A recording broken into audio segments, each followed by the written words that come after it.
Un immense merci du fond du cœur à tous pour vos messages. Ça fait vraiment chaud au cœur, tout ce soutien.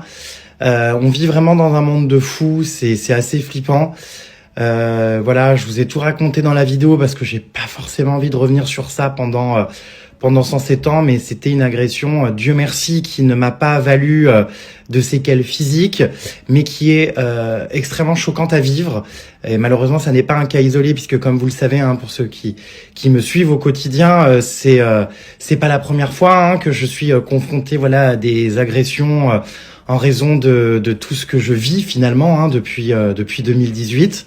Franchement, les réseaux sociaux, ça devient de plus en plus grave et de plus en plus hallucinant, ce lieu de violence où, pour le coup, on le voit, des gens passent à l'acte dans la vraie vie, puisque c'est clairement ce qui m'est arrivé. C'est une personne, comme je l'ai expliqué dans la vidéo, qui me suit au quotidien, qui repère mes habitudes, ma façon de vivre, et qui, je pense, voilà, m'attendait à un lieu bien précis où j'ai l'habitude de me rendre. Voilà, c'est quand même très, très, très inquiétant.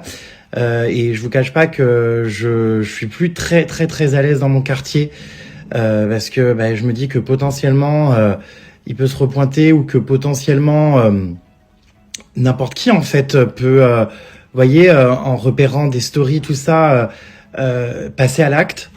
Le pire, c'est que là, voilà, j'ai réussi à me défendre, à m'échapper, à ne pas être atteint physiquement, mais j'aurais pu être défiguré, vous voyez, et c'est très inquiétant. C'est vraiment la manifestation d'une société qui va mal, d'une société qui, on se sent plus en sécurité.